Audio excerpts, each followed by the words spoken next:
Well, thanks to my sponsor, Omega MMA and Jiu-Jitsu in Down Street, Collingwood. Welcome to Mastering Music, Mastering Life. Tony Jack the Bear Man's in the house for another episode, and wherever you are in the multiverse, I thank you so much for tuning in. And I'm so happy today to bring more girl power onto the podcast in the shape and form of the lovely Piper Payne in Nashville, Tennessee. Piper, welcome. Thanks so much. Good to have you. Glad to be here. This is exciting. I can't believe I'm talking to the future right now. Really. Well, yeah, I think it's 11 hours or 12 or it's Monday. It's Wednesday afternoon over here, Tuesday evening your time. That's right. It still astounds me that the technology available today, just we can video conference with people and we can talk to each other in real time, and it still blows my mind. It still blows my mind. I'm so grateful to have you on, Piper. And I've got to be honest, I was completely oblivious to your existence, so forgive me for that. up until last week. Right, I don't get out much. Right, I don't get out much. I don't do a great deal, and that's absolutely no disrespect here. And I thought, the first thing I thought was, where has she been hiding all these years? I mean, where have you been all this time? Because one thing that I really want to get on my podcast, there's lots of goals I'm trying to achieve, but one thing in particular is I have a real interest in trying to showcase and put a spotlight on more the female mastering engineers in the world, because there's a lot of them out there and a lot of them don't really have a voice. A lot of them aren't necessarily known. And of the ones I've spoken so far, they're all so legit at what they do. And just as I had a cursory look at your background and your history, it's like, wow, you've done so much and you've achieved a lot, and you are just absolute badass. And if there's one thing that's going to help, it's all good for us guys to say, hey, ladies, we want you on board and we want to support you and all that. But nothing speaks louder to a young, hopeful female than another female who's in the trenches, doing achieving and hanging and banging with the big guys and making her way and her mark in the world. So it's wonderful that we can have you on here to tell your story, and I appreciate you once again for being here. Really, thank you. Yeah, it's nice to be recognized a little bit. I think you're totally right. There are a lot of women engineers, mastering engineers in particular, that are not super visible. And I usually just say it's because, you don't see us out there very much on the forums or, on social media, geeking out about gear and everything else. It's just because we're working. We're in the studios making records, and a lot of times we don't always have the ability to get out there, because and this is the only thing I'll say about what it's like to be a woman engineer, because that's literally my least favorite topic to talk about these days. Sure. But no. But it is true that especially women engineers and in this field, we do have to run twice as hard for half the recognition. It just is that way. And I'm still trying to crack what the formula is that makes that have to be that way, because I just don't think it should be. But I have been for many years a reluctant leader in the women in audio movement, and luckily we're starting to see some of the return on the investment that we've made to a future generation of women engineers, and that comes from organizations that I've spent a ton of time with, like Sound Girls, Women's Audio Mission, the Audio Engineering Society. I was able to co-found and now co-chair the first ever diversity and inclusion committee ratified by the Board of Governors for the AES. And that is such a massive step forward. And we had to work so hard just to get that, just to get that committee recognized. And it's not even that you're fighting for something, important. It's that you have to convince people that it's a thing that's needed. And that, that process, of course, I learned a lot, and mostly patience. But it's a needed thing to have women that you can point to out in the world that are making great records and that are having successful careers and that are able to be a shining light for future generations of women in audio. So thank you so much for recognizing that and for helping to hold me up. No, not a problem at all. I'm a great believer that your success is mine, and I think that there's one of the great things we can do for each other is raise each other's significance somehow, and bring light to what's going on with other people around the world, because there's a lot of great talented engineers out there. Like I said, I'm it almost is embarrassing for me to have to say, wow, I didn't even know of your existence until last week. And then to go back and have a look at your background and everything, it's like, wow. So Piper, one of the things that was interesting to me, just looking back, is that you did some study in Denmark. So Norway. Oh, no, sorry, stand corrected. Norway. So what was that experience like? And did you have to learn Norwegian to study over there, or were you able to do it in English? I studied in English. It's a great question, because I always think about this, like, what, if I had settled there or spent more time there, what would my life be like? And I think eventually I would have had to learn Norwegian, but I was there for a grad program studying classical recording in particular, doing like a really, really intense self-directed study up there. And it was so neat because I went to a really international school. And so there was a lot of English being spoken anyway. And they gave me this opportunity to learn Norwegian through these free language and culture classes. And so I started going, and every time I would try and speak Norwegian to the locals, they would just speak back to me in English, because English is a first language there. Oh, wow. So it's like way easier for them to speak and correspond with me in English. They learn English the way that we learn English in school. So it's just, they study they study everything about it, not just literally what is this second language. It's first language. They know Norwegian and English, and then they learn a third language the way we learn a second language in Western states. And it was so frustrating, because I was just like, let me speak with you, and they wouldn't speak Norwegian, because it was a lot easier just to talk to me in English. But I had a fantastic time there. I'm so glad that I went. And I think, like, one of the, maybe this is just like a theme for my life, but the entire reason why I'm even talking to you is because I took this great opportunity to talk to someone I didn't know. And I was able to, of course, learn about you, but the, taking an opportunity when it's presented to you, just saying yes, that's so powerful for your future, because you're saying yes to something that you don't know how it's going to impact you or what this decision is going to lead to. But I did, I was in a place where I was able to take advantage of this opportunity. I went to Norway completely blind. I didn't know what I was even doing. And I literally, that decision to go led to every future career opportunity and decision in my life. Yeah. And so I always think about, like, I had an opportunity to stay there and keep working. I got a job working with a mastering engineer when I was in Norway in grad school, and I became his assistant, and I started learning about mastering. And I was gonna go back and spend more time with him in Norway, and I ended up getting. I had to go back to my hometown in Michigan to get my visas sorted out to be able to return. And I got a call from him a couple days later after I got back to Michigan, and he said, "Hey, I know you're supposed to come back here, but Bob Katz is looking for an assistant, and I've already put in a good word for you, so you better go get that job." And I just, again, said, "Okay, well, I know who Bob Katz is. I've read his book 1,000 times. He's a really, really important guy, and I hope he's really nice to me. So I'm going to go. I'm going to figure this out." And so, lo and behold, a couple weeks later, I had packed my car and I was moving to Florida to go work for Bob Katz. So you could do a hell of a lot worse when it comes to people to work under their tutelage and mentorship. That's for sure. Yeah. Bob do worse. Bob's a sweetheart. He's eccentric as all hell, but he certainly knows what he's doing. All?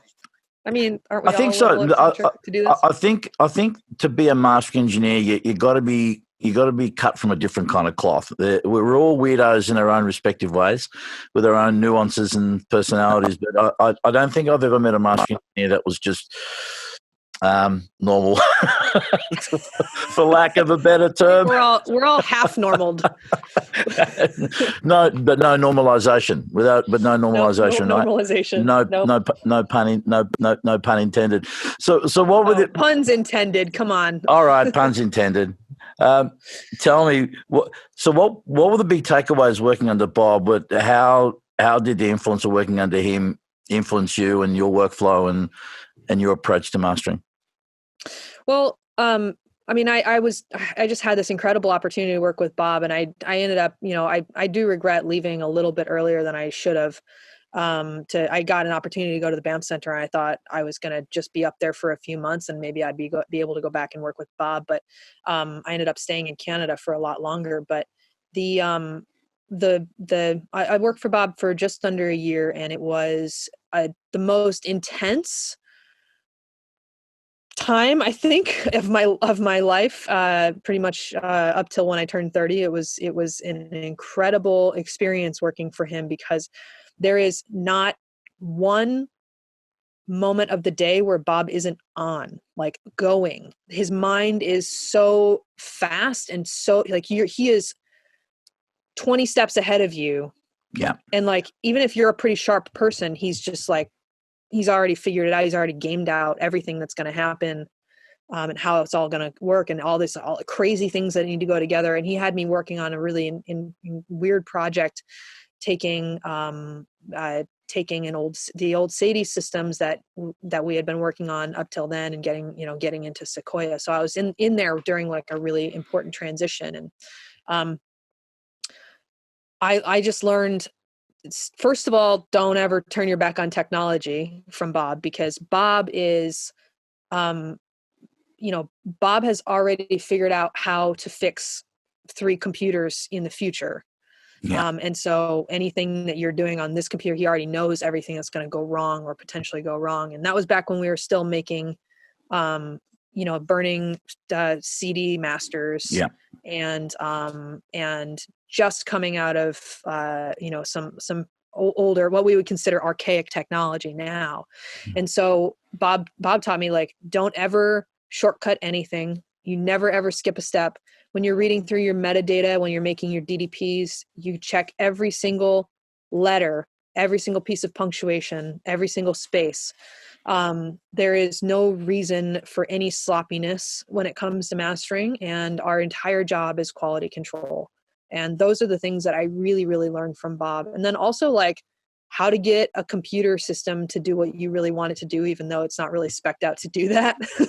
So I kind of learned I kind of learned that, like, nothing's really impossible. Like, even if a manufacturer says don't do this, or it can't be supported or whatever, like, he'll figure out a way to make it work. Yeah. So learn the rules and then break them. That has now led to a lot of tinkering in my time. Well, I'm the complete opposite of that. I'm a self-confessed technophobe. I'm the antithesis, and I used to have a problem with it for most of my life, because it was part of my imposter syndrome, until Tom Coyne, rest in peace, he sat me down and said, you don't have to worry about all this stuff. He said, just you're from the school I close my eyes and turn the knobs till it sounds good. And I said, yep, I'll take that. and it's interesting, because you've been mentored by a lot of great people, and it leads me to the next question, which is, apart from Bob, who are the other people that mentored you? And have there been any pivotal moments in your life where somebody came along and said something to you that took you from some self-doubt into, like, you know what? Yeah, this gives me some fuel to carry on, because I don't know about you, but self-doubt's been a big part of my life, and I still have my moments where I still think, and I go, what am I doing? Why am I still here? Someone's still going to find me out. But especially, in my younger days, and that was one moment with Tom, and I could list a whole heap of them, but I'm curious to know with you, who have been the mentors that have been really influenced you, And were there any particular moments that you remember that you consider to be pivotal in your life, in your career? Yeah, of course. I have had a few really like long-term and wonderful mentors. Um, the most recent thing that happened for me was when I'm sitting here in the Nashville Infrasonic studio talking to you, um, and Infrasonic is owned by a really fantastic mastering engineer, Pete Lyman.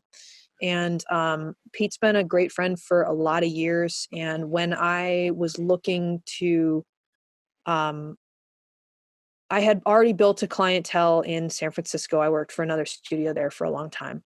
And I built my clientele, I built my business, and I still wasn't making money. Like I wasn't really able to get ahead. I was working 24/7 and it was just a difficult dynamic with the studio owner. And um, I had amassed all of my own equipment and I was basically looking down the barrel of having to start my own mastering business or just keep, working for, forever and never making any money. So there was a time when another like great friend and I would consider her a mentor, Ivana Manley. She's Oh, one of my best yeah. friends. She took me aside and she was like, "What are you doing? Like you should be making a lot more money. You shouldn't be struggling. You're a great engineer. You have everything you need. Um, you need to talk to Pete because Pete's looking at potentially taking on another engineer and I already put in a good word for you. So you should go talk to him." And I like at the time I hadn't actually met Pete in person. I knew of him. Um, he and I made time to have a call, and I thought it was going to be like a 10-minute phone call. And this is like I'm getting to a point, but I thought it was going to be like a 10-minute call of him being like, "Yeah, come down to LA, come check out the studio sometime, see what you think." That dude took time in the middle of his day and he talked to me for 2 hours about all of the reasons why I should be making money and I wasn't, and all of the things that I could be armed with in a conversation with my, current business person that I was with.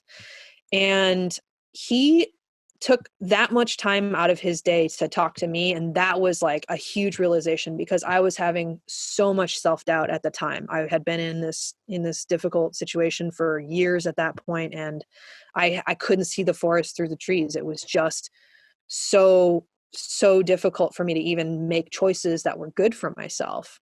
And Pete taking that time, like this really high level engineer, he had just won Grammys like like just a couple of months before, and I was just floored that he would take that time. And now I look back on it and I'm like, well, I mean, he's just a good dude and he was just making a good business decision, but like that opened my eyes to go like, oh my God, what have I been doing?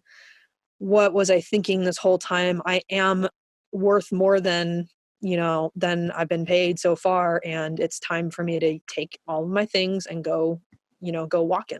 And I did.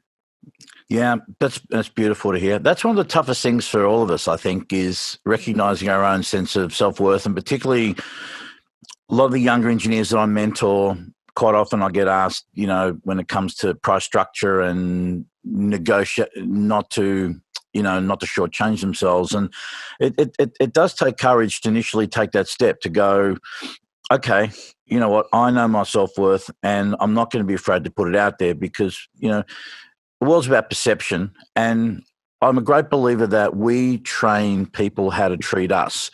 And so we're the ones that set the tone and we're the ones. And I think people fear that if they start wanting to whether lift their price or come across with any sense of confidence, that it may be misconstrued as being arrogant or anything like that. And it's all a mental game. It's the thing that we fear the most is the thing usually isn't going to happen. And the things that we have anxiety over more often than not never happen.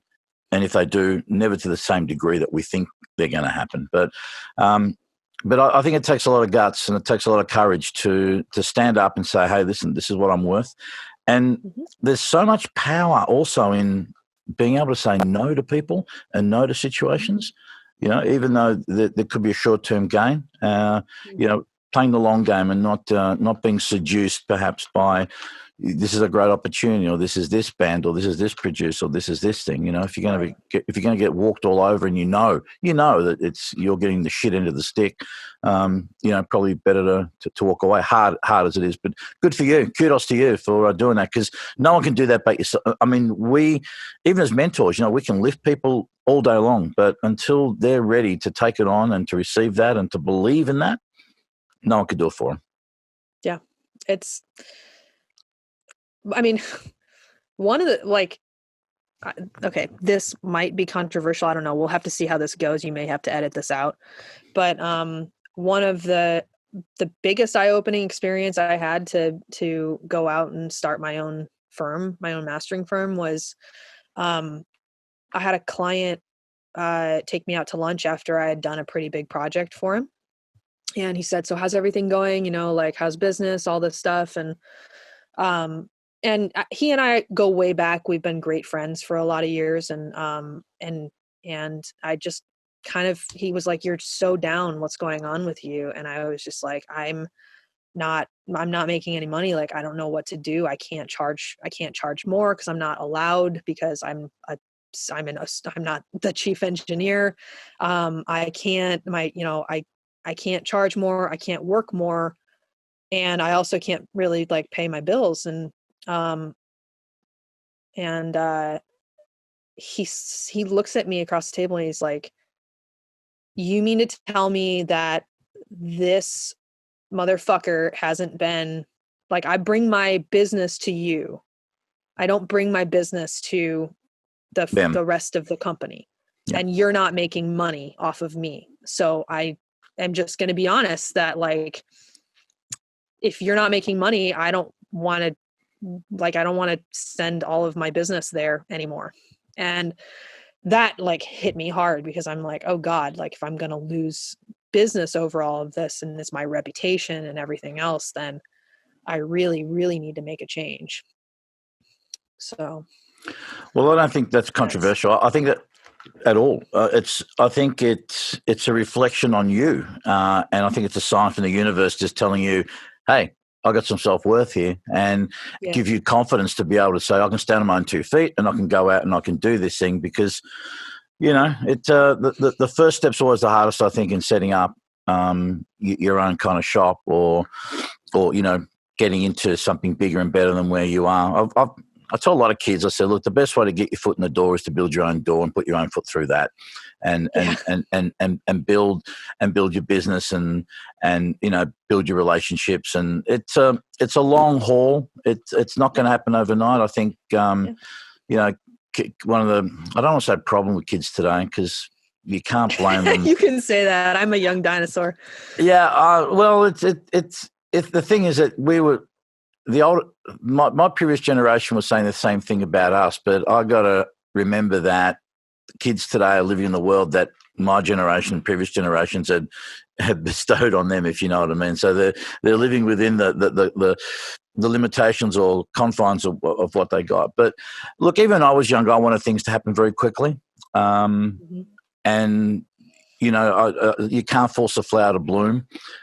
But today, more than ever, I just find it's interesting how now I think kids want things to happen even faster. And I think that's just a reflection on the world they're living in, because now everything can happen on demand. Everything's a click of a mouse away. Exactly. Your food can be delivered to your door. You can have anything done at any time. It's really quite crazy. You can also find out any information you want at any time. And the process of even just something as simple as how we learned to master records, sitting in front of a console, in front of a good pair of speakers, listening for hours and hours and hours at a time. That concept is foreign. And that's not a slight on that generation. It's just that the immediacy of getting what you need, or as far as information, or downloading processes, or if they're even paying attention to processes, downloading all of the answers that you need to figure out a problem like so fast. Yeah. There is no way to rush the time and the disciplined listening that we need to be good at our jobs. There's Agreed. no way to do it. Agreed. And I mean, I don't know about you, but I spent almost 4 years working as a full-time mastering assistant and apprentice before I ever took my first paid mastering job. And it was a single, and it took me forever to do it. Oh yeah. I would not stop because I was lucky enough to work under such great engineers, my whole career, and watch over their shoulders for so long that I never wanted to ever put something out unless I knew it was going to be as good as theirs or better. Yeah. I never went through the traditional model of, as you did. I never had an internship per se.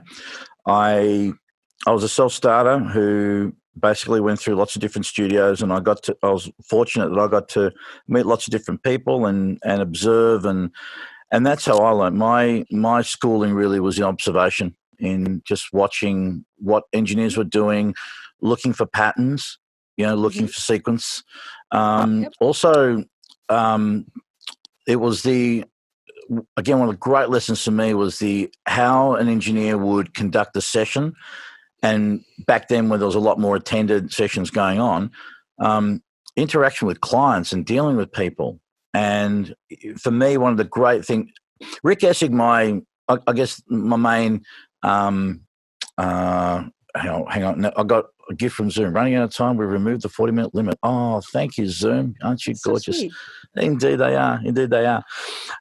So Rick Essig, who I've had a lot of great mentors and still do, but Rick was the guy who I really deep dive with. And I remember first or second day I was in Frankfurt Wayne, he sat me down, he reckons 80% of this job is bullshit.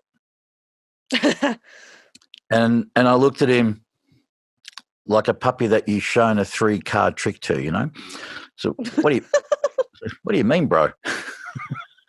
Please explain. And he just said that, this job is about the hang time. It's about relationship building. Yeah, you need good chops. You need to be a great engineer. You need to have all these things. But in this business, he said, if people don't like you and they don't trust you, you can be the best engineer on the planet. But if people can't spend in a confined space an extended part of their day with you and like being around you and enjoy your company and feel, there's a connection, you can be 90% good and be more successful than the 100% guy because he's an asshole, Mm-hmm. So and I just watching Rick and how he treated people, but just as importantly, his authenticity in how he dealt with people. Like, he genuinely cared. He was invested. He was totally down with the project, and irrespective of whether it was music he liked or not, he just managed to put on his professional hat and go, right, today's a blessing. I'm privileged that I'm doing this gig today when other people outside right now are doing jobs they can't stand. So I'm going to be so grateful for this. And that's reflected in the energy and the love he put into it and into people. And he was just this magnet. And he just, and the people that came to work with me, he was a badass engineer, but he was also just one of the sweetest, loveliest dudes. And so learning how to conduct yourself in a session and how to foster and nurture a relationship, big part. And to this day, if there's anything that I'm, if you say, well, why do you think you're successful? And let's just define success as still being able to operate in 2020 AD as a commercial facility. That's success in my book. Okay, so let's just define that as that. I think I just have an ability to deal pretty well with people, and I like people. I like to serve people. I like to help people. You hit it right there. You like to serve people. This is a service business. I mean, in addition to like the general like music industry thing, yes, it's music. Yes, it's people. Yes, it's relationships. Yes, it's like, don't suck at your craft. But when it comes to mastering, because it's a very short time period that we get to spend with these records, and in general, the budget and the amount of money being spent on this part of the process is generally much lower than most of the rest of the process. Let's just say it's 10% of the budget. Mastering, I think, becomes a lot of times it becomes too transactional. Like, it is really just one of the services and one of the things that is just part of the process. But I do think there is something valuable in remembering that it is a service. And at the end of the day, you want a client that is happy and is glad that they chose you to work on their record, and also doesn't want to be handed a bill right after you've like birthed their baby for them. Yeah. But I also, I think that if they've had a good experience and they're happy, then they'll be happy to pay what you're worth and what you need.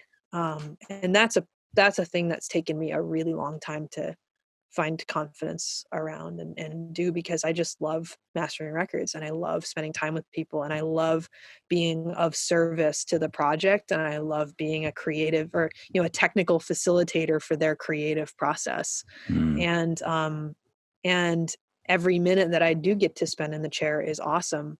But at the same time, we do have to run a business. And so we have to be very, very smart about how we handle ourselves with clients and how we are perceived out in the world. And one of the things that I've just learned over the years is it's, maybe you didn't hear about me because I wasn't out there shouting about myself all the time.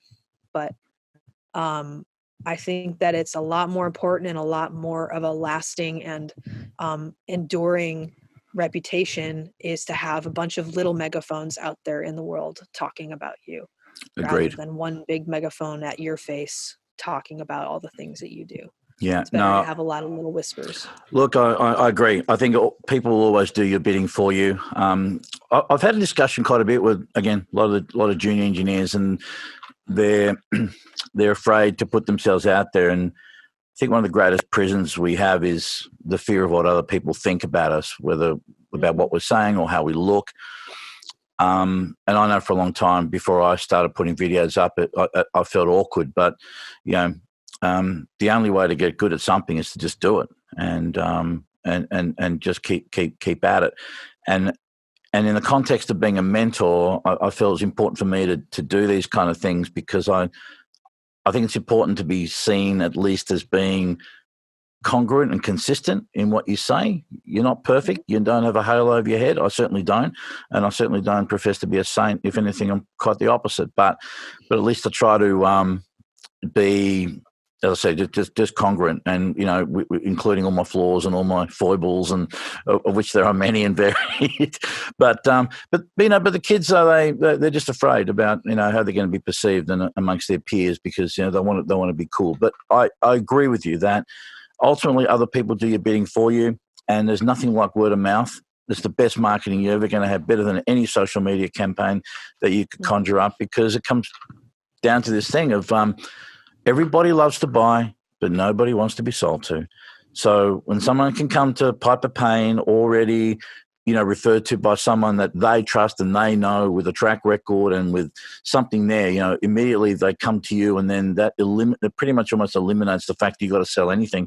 Just comes down to compatibility or negotiating price or just whatever it is that needs to be done in order to get the work done. But it eliminates all of that stuff, and I think that's really important. I think you're right. Lots of little megaphones will beat one big giant PA system that's run by yourself, for sure. Yep.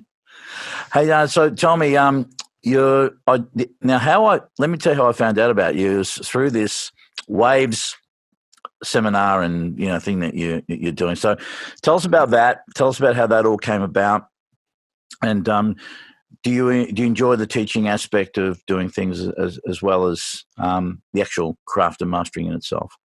Yeah. Well, I'll start there, because the teaching and sharing knowledge and sharing what I know, and exchanging with other people, like maybe something I don't know, and if I share something with you, you share something with me, like that reciprocity of information exchange is one of the things that drives me, and I love it so much. Just kind of like a sponge for information most of the time, and sponges also leak information. So Indeed.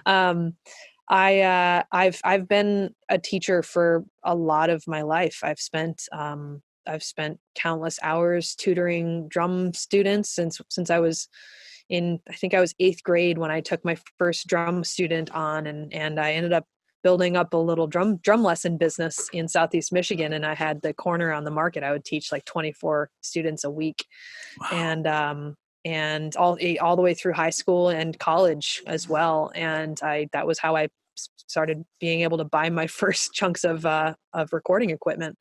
I paid for my first car with cash, and so in addition to being a serial entrepreneur at this point, I've also spent a ton of time being a teacher and a tutor and a mentor. And I actually taught college audio classes for a few years in California, and I've taught at pretty much all of the big trade schools. I've given a lot of seminars. I've spent a ton of time just sharing my knowledge, and I love it. It makes me happy.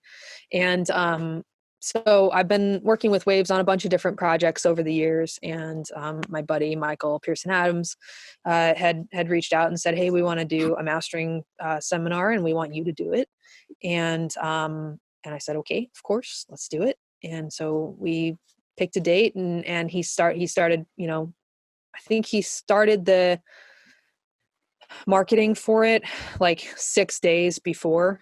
And I'm not really sure if I'm allowed to share these metrics, but I had like 11,000 RSVPs in the 6 days, and It's amazing. there was 2,000 plus people on the call for most of the time. And it was really, really fun. And now it's posted online. But really it was about, anybody can just start turning knobs and being like, "This is how you master a record." And, we could set the, the EQs and the compressors and everything else, and, capture a song. But really what Michael wanted to talk about was very timely.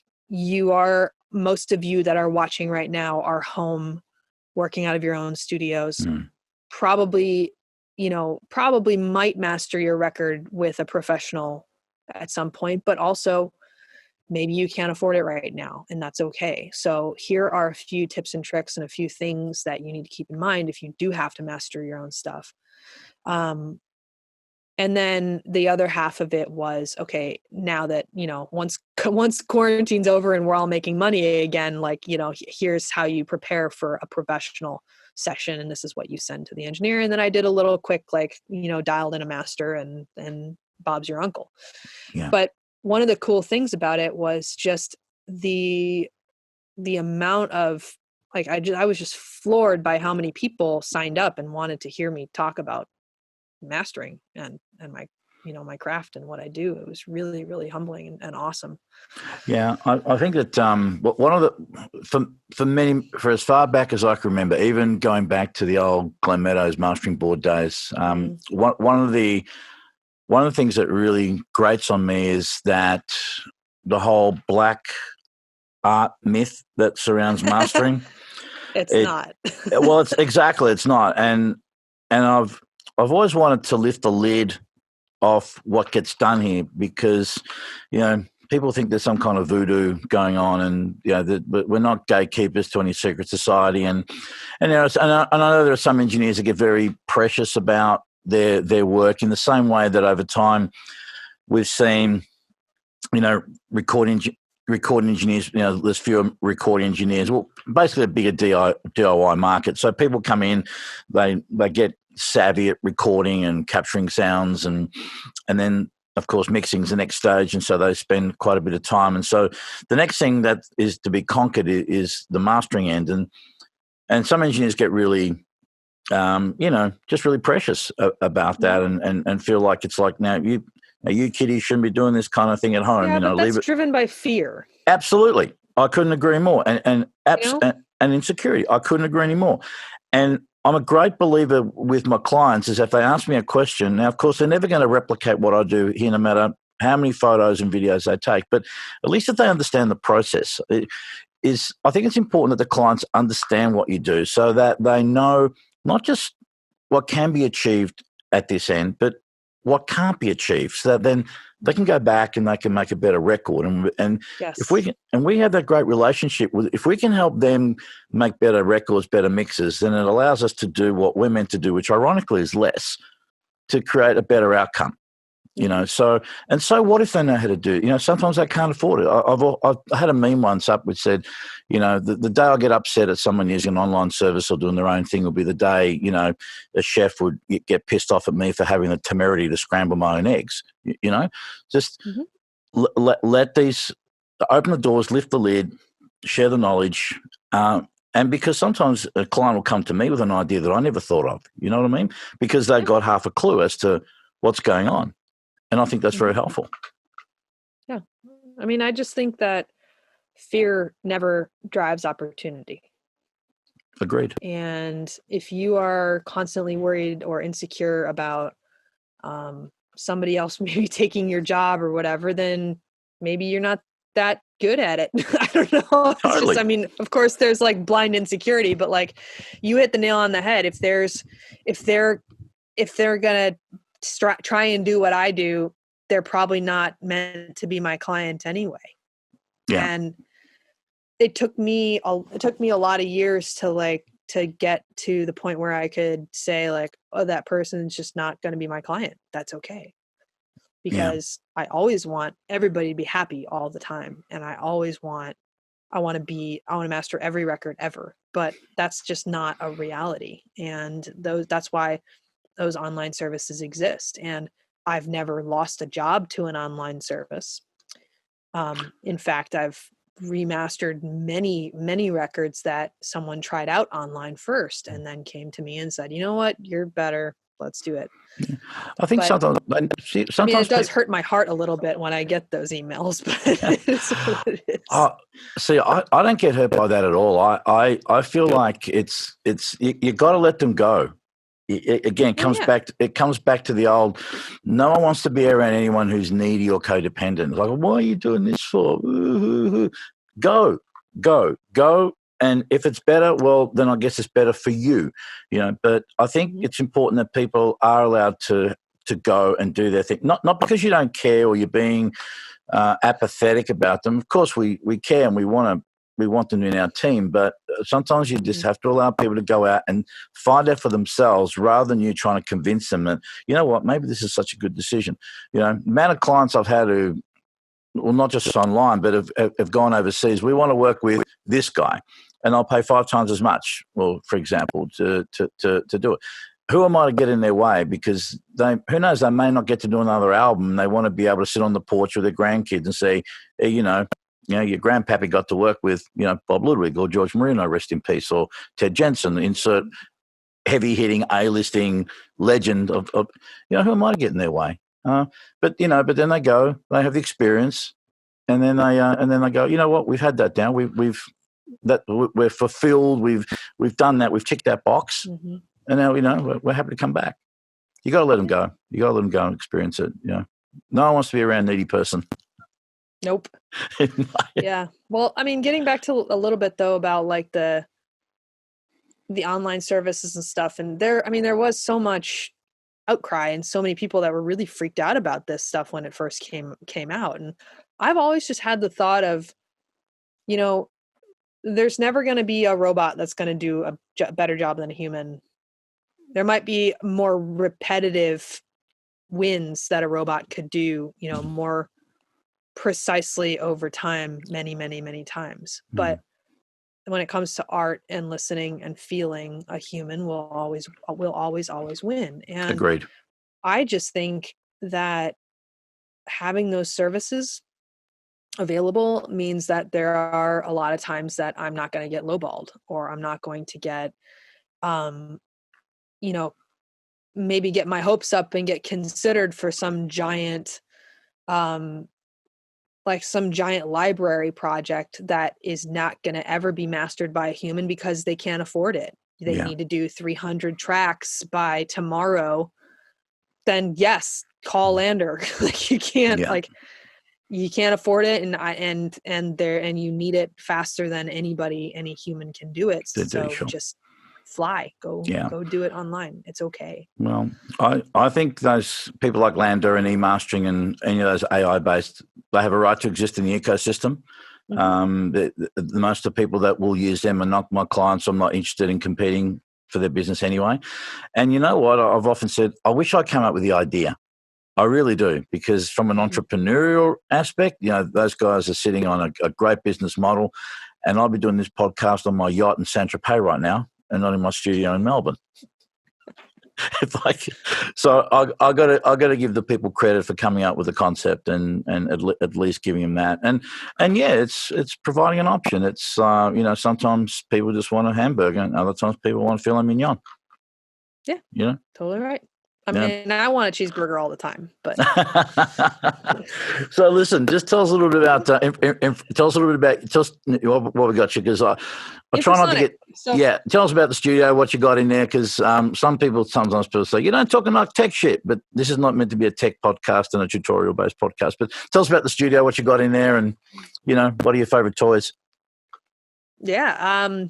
So this is the room that I work out of when I'm here in Nashville. I have a room with almost identical outfittings in my studio in Oakland. So I've got the big PMC BB5s in my studio in Oakland as well. And I have, you can see behind me here. Yeah, I can. Yeah. And another one of your alumni, Matt Davis, says having worked on the Bobcats, I think he rocks a pair of those in his room as well. So yeah, I think he's got the IBs. I think he has, maybe he has MB2s. I'm not sure. He has a different set than these, but he's got a big pair of PMCs. Yeah. I have a Maslek MTC1 transfer console here and in Oakland. We have a NIF Soma EQ here in Nashville. I've got a GML 8200 in that same spot in Oakland. Mm-hmm. Got a Manley Very that's all totally tricked out. And then I have a Slam Mastering Edition in Oakland. We have a Rupert Neve Designs MVP. I've got the same in Oakland. We've got Mog EQs and the K comps back behind me here. I have a Mini Massive in the same spot in Oakland. And then there's a couple of utilities over there and some neat transformers. We've also got the Spectrasonics limiters. Mm-hmm. I always thought that they should be called the complementers. I thought that was a marketing miss. And then a little super special high frequency limiter as well, right behind me. And then as far as conversion goes, in Oakland, I have a radar Ada with Ultra Nyquist everything. And here we have Cranesong Quantum, the Head, and the Solaris. And we also have the new Burl mothership, the little 4-channel mastering edition. What's that like? What's the Burl like? That thing is awesome. Yeah. Burl stuff, and I have I've had it's like love. It's never been love hate, because you can't hate Burl. Burl's an incredible it's an incredible company. They make incredible converters. For me and mastering, I found that the things I liked about Burl, sometimes I also didn't like about them sometimes, and I needed a converter that was a little bit more every day for me, like every project every day. Yeah. So I went with eventually, after doing a ton of shootouts, I went with the radar, which I love. It's stupid expensive, but I love it. And then I'm mastering in and out of Reaper for a lot of reasons, but mostly because it's really, really flexible. It sounds great. It doesn't cost $1 bajillion, and it always, always, always works. Yeah. And let's see what else. The Burl, that mothership though, that new one is stellar. It is freaking awesome. Wow. It sounds incredible. So transparent.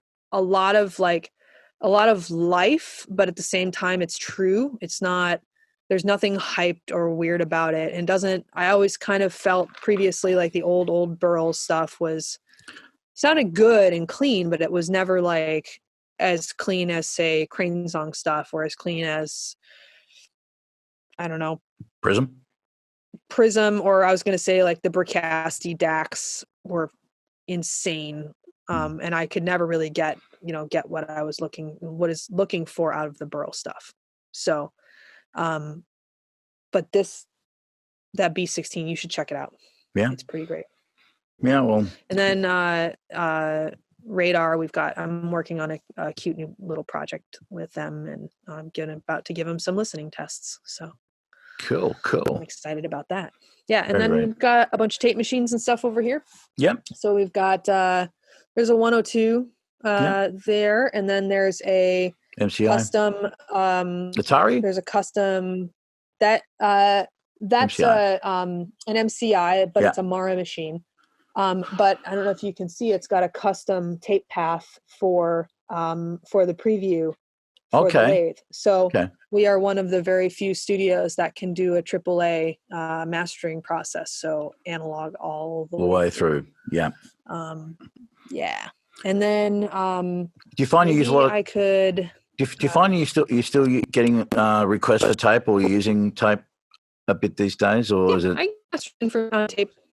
Yeah, a lot of half-inch. A lot of half-inch. They're already edited and everything. I don't get like one song per tape or anything like that anymore. But there's a really cool studio called Tiny Telephone, and they're in San Francisco. They have 2 locations. I think they might have just closed one of them down, but they were in San Francisco and Oakland, and they basically are all tape all the time.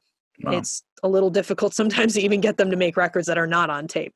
So Tiny was a big part of my business for a long time in the Bay Area, and I still get a ton of work from them.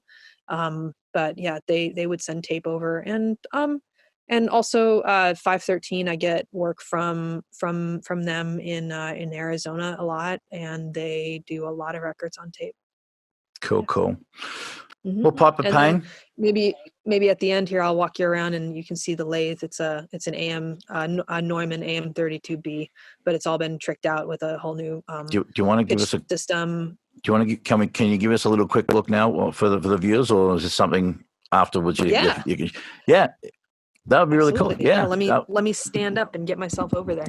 Yeah, I think I'm sure there are a lot of gearheads would be keen to see what you got over there. Do you still are you still actually cutting lacquers yourself, Piper? Yeah, yep. Cool. Actually, that was one of the biggest reasons why I was so happy and excited to join the team here at Infrasonic, was because of the the access to such an incredible and historic lathe. This thing is from 1956 and has cut so many records, and it's really fun to work on too, because it's all been gutted. Wow. There it is. Oh, look at that. It's a thing of beauty. Yeah. That really is a thing of beauty, isn't it?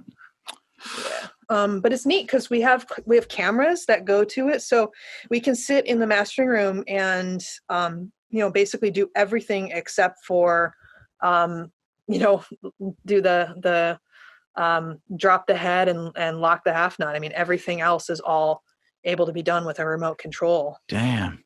Is that that's an SX74 head you got there? Yeah. Mm-hmm. Yep. Beautiful. Number 982. 982. Tell you what. And then all the amps and stuff have all been rebuilt and stuff too. I mean, this is Pete's. I don't know if you can see here. They what, SAL? Drop the microphone. Were they SL74s? Redone?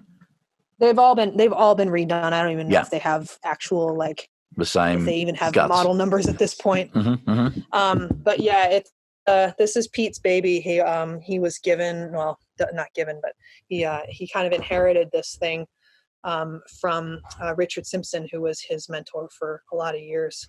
Cool. And he's completely gutted the whole thing and redone it. It is a thing of beauty. It's an incredible lathe, and was I mean, Pete's cool, but this lathe is really the reason I joined Infrasonic. I'm just kidding. But we have a really great team here, actually. And here, I'll just sit down and finish this up here. But we have a great team of assistants, and our manager, Ray Lynn, is incredible. And Reed Shippen, who's a really awesome mixing engineer. He's right next door under the same roof. And so his mix facility is here as well. And we also have a really cool archival facility based here, and a couple of really great mastering rooms. Dan's room's right over there, but it's maybe not video ready. I don't know. Yeah, no, it's all good. Hey, Piper, we got to check out because I've got someone banging on my door, and we need to that's all good. It's all good. We need to let them in. I'm just so grateful for the time we spent today. Thank you so much for just sharing stuff about your background and your philosophy and what makes you tick, and and a bit about your journey. And I really appreciate that. And I certainly hope we get to chat again in the very near future off camera. Always got room for good people in my life. So you rate. So you're in. So thank you so much. I really do appreciate it. Thank you so much. I'm really, really grateful to be here and talk to you and get to know you a little bit better. Let's do it again sometime. Yeah, we shall. Thank you.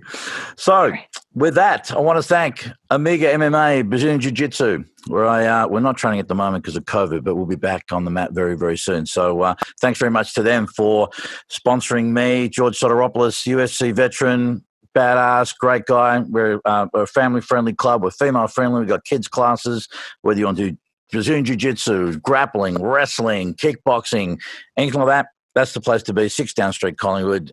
Please come down. You'll get a couple of free lessons if you want to check it out, just so you can see we really are a very, very friendly bunch of people down there. So thank you again, Piper. Thank you again for tuning in. And as always, say, please be nice to each other, but more importantly, be nice to yourselves. I love you, crazy kids. You rock my world.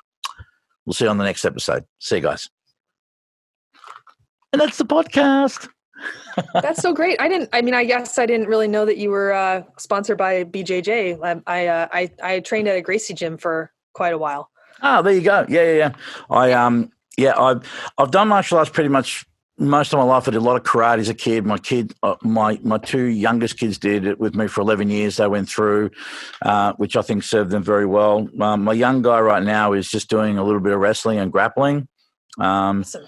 Just to get him off the couch and off the PS4 controller, Yeah. How old are your kids? My oldest son is 26. He's involved in working with German Shepherds, high level training and breeding, bomb detection, drug detection, security, all that kind of stuff. So he's very ensconced in that. My daughter, who's 23, just graduated university in media arts and media studies and stuff like that. Currently working in the bank while she's trying to work it out as to where she wants to go and what she wants to do. And I've got a young bloke, Andreas, who will turn 14 this month, and he's the apple of my eye. Or they're all my kids are the apple of my eye. And I share a daughter with Connie, who you met, who's my second and final wife.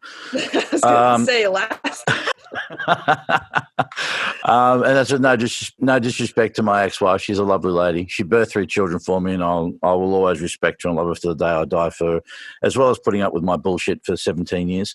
But she has a daughter who's 32. Her name is Crystal. I just love the absolute shit out of her. She's a chiropractor, and she also deals in. She's currently building a business. So Connie and her daughter have a thing called Life HQ. It's skincare, it's wellness, it's all that kind of stuff. So we're awesome. So we're all about. After spending such a big chunk of my life being unhealthy and drug addicted and obese and low self-esteem and everything else you could imagine, coming to the other side of that now, it's just trying to live life as well as I can and age well and, age disgracefully as well. but just age well and I don't want to say I ruined my prime, but still my 30s and 40s were very, very dark. And again, all self-inflicted, all taking full responsibility for, but that's where I think my greatest lessons were learned. And so there's no regrets about all of that. And so now it's just about, I just want to live life well now from here and live as healthfully as I can and as happily as I can. And so, if I do get on a deathbed and I do get to have my final time, just want to have the ones who love me around me, and just so I can say, well, you know what, I've got no regrets, I've got no loose ends, and I feel I've lived a really great life. And if reincarnation is a thing, well, sure, let's go around again and give it another go. Well, I mean, I do believe in extra lives and past lives and everything else, but at the moment we have only got one that we really, really know is happening in theory in this plane. So we have to live it to its fullest and be productive and be good to ourselves and everybody else. And even my little pin that's always on me, it says, "Be kind." Oh, it's the golden rule. It's I couldn't agree anymore. And like you, I'm a believer.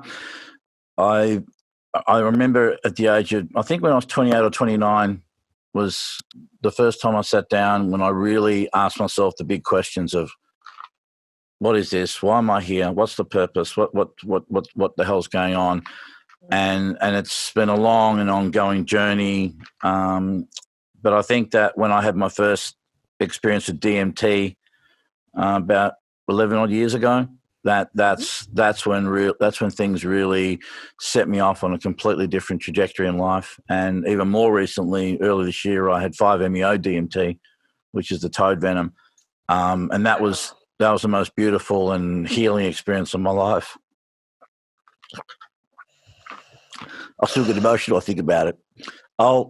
I got something outside, but I'll talk to you about it sometime because I want to know. I really want to know more about this because yeah. I have friends and people that have spent time with DMT, and I'm fascinated by it. And it's your own personal experience, but I'd love to know a little bit more about it. I would love to share it with you, and I will, and I promise you I will stay in touch. You're a beautiful soul, Piper. You got such a lovely vibe about you, and I do feel, without wanting to sound corny, but I do feel this kind of kinship, and you know that Ivana. I've known Ivana for many years, and she's not the sister from another mister. Yep. And I feel very connected to you in many ways, and I really would love us to chat again, and I would be more than happy to share that experience with you. I really would. So thanks again for being so receptive and being on. It was really, really lovely chat. Thank you. Well, thanks for reaching out. Go have a good day. You take care. Say hello. I know I've never met your lovely partner, but give her a if she's open to it, please just give her the biggest and warmest, most loving hug that you can muster from me. And she and Van go way back as well, so she'll be another kinship with you. Beautiful. I look forward to that. All right, my love. Take care. Be well. All the best. All right. Bye for now. Bye.